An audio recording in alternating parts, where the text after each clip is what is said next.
Hi everyone, आप सभी का स्वागत है। प्यारे बच्चों, आज का हमारा टॉपिक है विकास। हम अर्थशास्त्र के अंतर्गत जो पहला चैप्टर है विकास, आज हम उसके बारे में जानेंगे। तो क्या आप में से कोई बता सकता है कि आप विकास के बारे में कुछ जानते हैं? विकास क्या है? हाँ सर, मुझे पता है। ये मुन्नी है ना, मुन्नी, इसके भाई का नाम विकास है सर। बड़ा मजेदार जवाब दिया तुमने। मैं उस विकास की बात नहीं कर रहा हूँ जो मुन्नी का भाई है। बेटा, हम बात कर रहे हैं विकास यानी कि डेवलपमेंट। क्या होता है विकास? क्या कोई और बता सकता है विकास के बारे में? ये मुन्नी के भाई की बात नहीं करनी है यहाँ पर। सर मैं बताती हूँ, विकास का मतलब है बढ़ना। शाबाश रवीना, तुमने कुछ हद तक सही कहा। विकास का अर्थ तुमने बताया बढ़ना। तो एक प्रकार से हम कह सकते हैं कि किसी भी व्यक्ति या किसी भी स्थान का अपनी प्रारंभिक अवस्था से उन्नत अवस्था की ओर अग्रसर होना विकास कहलाता है। जैसे कि एक उदाहरण के रूप में हम देखेंगे। प्यारे बच्चों, तुम सब इस साल कक्षा 10 में पढ़ रहे हो। अगले साल परीक्षा उत्तीर्ण करने के बाद जब तुम कक्षा 11 में प्रवेश करोगे तो हम कहेंगे तुमने विकास कर लिया है, तुम्हारा विकास हो गया है। तो इसे साधारण शब्दों में विकास कहा जाता है। हमारी पहले की जो अवस्था है, जो पहले की स्थिति है, उससे नई स्थिति में जाना साधारण शब्दों में क्या कहलाता है? विकास कहलाता है। सर, अगर हमारे स्कूल में एक नया कमरा बन जाए, क्या वो भी विकास कहलाएगा? हाँ, ये तुमने बहुत अच्छा प्रश्न किया। बिल्कुल, ये भी विकास का एक उदाहरण है। यदि हमारे स्कूल में कोई कमरा बनता है या हमारे स्कूल की कोई बिल्डिंग बनती है तो उसको भी हम विकास का ही एक रूप कहेंगे। बच्चों, तुम सबने देखा होगा तुम्हारे गांव में रोज नए नए रास्ते बनते हैं, नई पगडंडियां बनती हैं। क्या ये भी विकास है? तो आइए चलो हम आज मल्ला बापरू चलते हैं। तुम्हारे गांव में जाकर के हम देखेंगे कि क्या मल्ला बापरू में विकास हुआ है। सर, कितना अच्छा गांव है मल्ला बाबरू। हाँ बच्चों, वास्तव में मल्ला बापरू बहुत ही सुंदर और बहुत अच्छा गांव है। यहाँ देखो कितने अच्छे अच्छे कंक्रीट के रास्ते बने हुए हैं। उसके अगल बगल सुंदर सुंदर पेड़ लगे हुए हैं। पानी की कितनी अच्छी व्यवस्था है यहाँ। अगर तुम अपने पिताजी से या अपने आमा बूबू से पूछो कि क्या ये सब सुविधाएं आज से 20-30 साल या 40 साल पहले भी थी, तो तुम्हें निश्चित ही जवाब मिलेगा कि ऐसी सुविधाएं आज से कुछ साल पहले नहीं थी। तो ये विकास का एक बहुत अच्छा उदाहरण है। लेकिन आज हम आर्थिक विकास क्या है उसके बारे में विस्तार पूर्वक जानेंगे। प्यारे बच्चों, आज हम बात करेंगे आर्थिक विकास की। आर्थिक विकास क्या है और आर्थिक विकास किसे कहते हैं? तो अभी हमने विकास के बारे में बात की थी। साधारण तौर पर विकास या डेवलपमेंट किसे कहते हैं। लेकिन अब हम बात कर रहे हैं आर्थिक विकास यानी कि इकोनॉमिक डेवलपमेंट। तो आर्थिक विकास का अर्थ क्या है, सबसे पहले देखते हैं। तो देखिए, सामान्य शब्दों में क्या कहा जाता है। आर्थिक विकास एक ऐसी प्रक्रिया है जिसमें देश की राष्ट्रीय आय में दीर्घकालीन वृद्धि होती है। अधिकांशतः सामान्यतः लोग क्या कहते हैं, आर्थिक विकास एक ऐसी प्रक्रिया है जिसमें देश की जो राष्ट्रीय आय है, नेशनल इनकम है, उसमें दीर्घकालीन लंबे समय में जो वृद्धि होती है वो क्या कहलाता है? आर्थिक विकास कहलाता है। लेकिन ये जो अर्थ है, जो अभी हमने कहा, राष्ट्रीय आय को विकास का मापदंड केवल इसी को नहीं माना जाना चाहिए, क्योंकि इसमें कुछ चीजें छूट जाती हैं।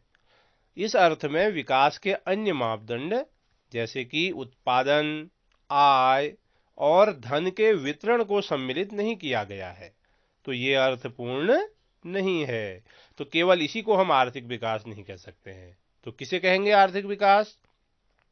इस प्रकार हम कह सकते हैं, आर्थिक विकास का अर्थ है एक ऐसी प्रक्रिया जिसमें देश की राष्ट्रीय आय में वृद्धि होती है, एक बिंदु यह हो गया, और उसके साथ ही साथ प्रति व्यक्ति आय में भी वृद्धि होती है, और लोगों के पोषण, स्वास्थ्य, शिक्षा और उनके रहन सहन की दशाओं में जब सुधार हो तो इन सब परिस्थितियों को आर्थिक विकास के मापदंड कहा जाता है। तो हमने जाना आर्थिक विकास एक ऐसी प्रक्रिया है जिसके द्वारा देश की राष्ट्रीय आय में वृद्धि होती है, प्रति व्यक्ति आय में वृद्धि होती है, और राष्ट्रीय आय में वृद्धि, प्रति व्यक्ति आय में वृद्धि, और लोगों के पोषण, स्वास्थ्य, शिक्षा और उनके रहन सहन की दशाओं में सुधार, ये सारी चीजें इसमें सम्मिलित होती हैं। तो इसे कहते हैं आर्थिक विकास। आर्थिक विकास एक बहुत बड़ी प्रक्रिया है। बच्चों, आगे बढ़ने से पहले एक जानकारी आपको दूं, अगर आपके पास किसी समय नेट की अवेलेबिलिटी नहीं होती है या आपका नेट स्लो होता है तो आप ये जो फोटो आपको दिख रहे हैं इसका स्क्रीनशॉट भी ले सकते हैं और उसके द्वारा भी आप इसको पढ़ सकते हैं। तो आइए हम आगे बढ़ते हैं। अब हम आर्थिक विकास क्या है ये हमने जान लिया, इसके बाद हम अगले बिंदु की ओर बढ़ते हैं, आर्थिक विकास और आर्थिक समृद्धि।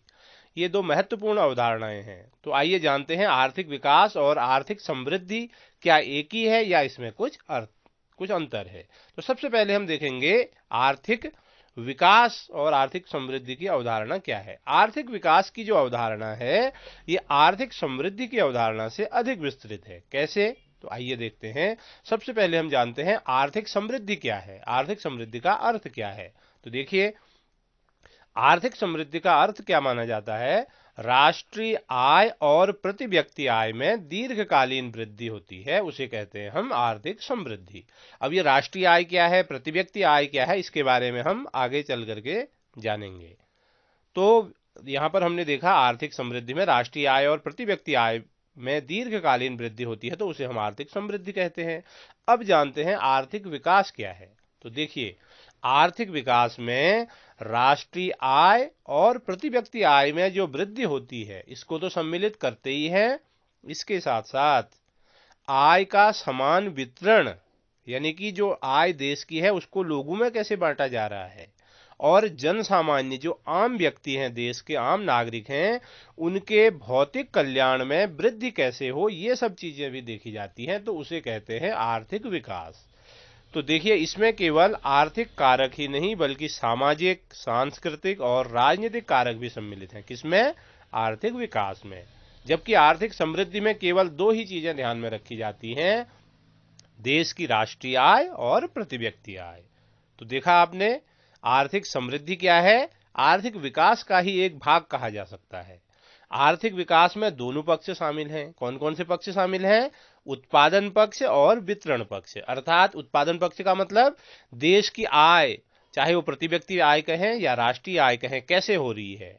आर्थिक समृद्धि में केवल उत्पादन पक्ष का ही ध्यान रखा जाता था, लेकिन आर्थिक विकास में उसके साथ साथ वितरण पक्ष का भी ध्यान रखा जाता है। वितरण पक्ष मतलब जो हमें उत्पादन मिला वो लोगों में हमने कैसे बांटा, लोगों के पास कैसे गया, उसका वितरण कैसे हुआ, लोगों का कल्याण कैसे हुआ।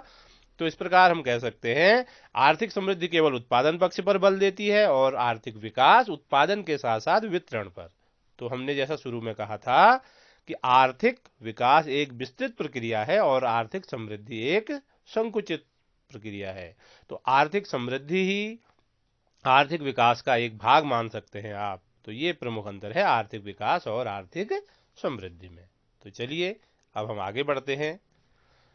अब हम बात करते हैं राष्ट्रीय आय की। अभी हमने देखा आर्थिक विकास का मुख्य मापदंड क्या है, राष्ट्रीय आय। तो राष्ट्रीय आय किसे कहते हैं? देखिए, राष्ट्रीय आय विकास का एक महत्वपूर्ण मापदंड होता है और यह एक राष्ट्र की समस्त व्यक्तियों की उत्पत्ति का योग होता है। मतलब किसी देश में वहां पर जो भी वस्तुएं उत्पादित होती हैं उनकी जो भी वैल्यू होती है, उनका जो मूल्य होता है, उसके योग को क्या कहा जाता है? राष्ट्रीय आय कहा जाता है। अब हम बात करते हैं प्रति व्यक्ति आय की। तो जैसा कि नाम से ही जाहिर है, प्रति व्यक्ति आय यानी कि एक व्यक्ति की आय।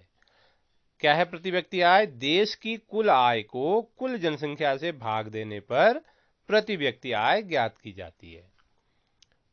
दो देशों की तुलना करने के लिए प्रति व्यक्ति आय जो है एक बड़ा ही महत्वपूर्ण आधार है। प्रति व्यक्ति आय को औसत आय भी कहा जाता है। चलिए अब हम जो हमारा अगला बिंदु है उस पर बात करते हैं। सकल राष्ट्रीय उत्पाद यानी कि जीएनपी, ग्रॉस नेशनल प्रोडक्शन, और शुद्ध राष्ट्रीय उत्पाद NNP, net national production. GNP और एनएनपी क्या है, देखिए अब इसके बारे में हम जानते हैं। सबसे पहले हम बात करते हैं सकल राष्ट्रीय उत्पाद, जीएनपी, ग्रॉस नेशनल प्रोडक्शन। सकल राष्ट्रीय उत्पाद, सकल का मतलब देखिए, सकल का मतलब होता है यानी कि कुल, ग्रॉस। तो सकल राष्ट्रीय उत्पाद क्या है, देखिए किसी भी अर्थव्यवस्था में जो भी अंतिम वस्तुएं और सेवाएं एक वर्ष की अवधि में उत्पादित की जाती हैं उन सभी के बाजार मूल्य के योग को सकल राष्ट्रीय उत्पाद कहते हैं। समझ में आ गया होगा आपको। किसी भी अर्थव्यवस्था में जो अंतिम वस्तुएं और सेवाएं, अंतिम वस्तुएं और सेवाओं का क्या मतलब है, जैसे देखिए मान लिया एक किसान ने गेहूं का उत्पादन किया और उस गेहूं के द्वारा फिर हम आटा मिल में वहां पर आटा बनाया गया और आटा मिल से जो आटा निकला उसके द्वारा ब्रेड बनाई गई। तो जो ब्रेड है वो क्या है, अंतिम वस्तु है। लेकिन उस ब्रेड को बनाने में सबसे पहले क्या है, गेहूं भी तो है। किसान ने गेहूं का उत्पादन किया और उस गेहूं को बाजार में बेचा, लेकिन हम उसको सम्मिलित नहीं करेंगे। यहाँ पर देखिए साफ परिभाषा में लिखा है अंतिम वस्तुएं, तो उसका अंतिम प्रोडक्ट क्या है, ब्रेड है। तो ब्रेड की जो कीमत है उसी को हम इसमें सम्मिलित करेंगे। ऐसे ही आप गन्ने का उदाहरण भी देख सकते हैं। एक किसान ने गन्ने का उत्पादन किया, उस गन्ने को उसने बाजार में बेचा, उस गन्ने से क्या हुआ, हमने चीनी बनाई, चीनी के द्वारा टॉफी बनाई और मार्केट में अंतिम वस्तु क्या आई, टॉफी। तो यहाँ पर जो सकल राष्ट्रीय उत्पाद है इसमें हम अंतिम वस्तु टॉफी की जो बाजार मूल्य है उसको सम्मिलित करेंगे, लेकिन जो गन्ने का मूल्य है उसको सम्मिलित नहीं करेंगे। तो ये आप विशेष ध्यान रखिएगा। अंतिम वस्तु और अंतिम सेवाएं, जैसे वस्तु की बात की हमने ऐसे ही सेवाएं भी हैं। तो इनकी जो एक वर्ष में जो उत्पादित की जाती हैं, इनकी जो भी उनका जो योग है उसको क्या कहते हैं हम, सकल राष्ट्रीय उत्पाद। उन सभी के बाजार मूल्य के योग को सकल राष्ट्रीय उत्पाद कहते हैं। अब देखिए हम बात करते हैं शुद्ध राष्ट्रीय उत्पाद। शुद्ध का मतलब नेट, नेट नेशनल प्रोडक्शन, शुद्ध राष्ट्रीय उत्पाद। शुद्ध राष्ट्रीय उत्पाद क्या है, देखिए शुद्ध राष्ट्रीय उत्पाद का अर्थ है जो सकल राष्ट्रीय उत्पाद, अभी हमने जो जीएनपी की बात की, तो यहाँ पर सॉरी गलती से जीडीपी लिखा गया है, जो जीएनपी ग्रॉस नेशनल प्रोडक्शन है, सकल राष्ट्रीय उत्पाद में से मूल्य ह्रास और पुरानेपन से होने वाला ह्रास घटा देने से जो शेष बचता है उसे शुद्ध राष्ट्रीय उत्पाद कहते हैं।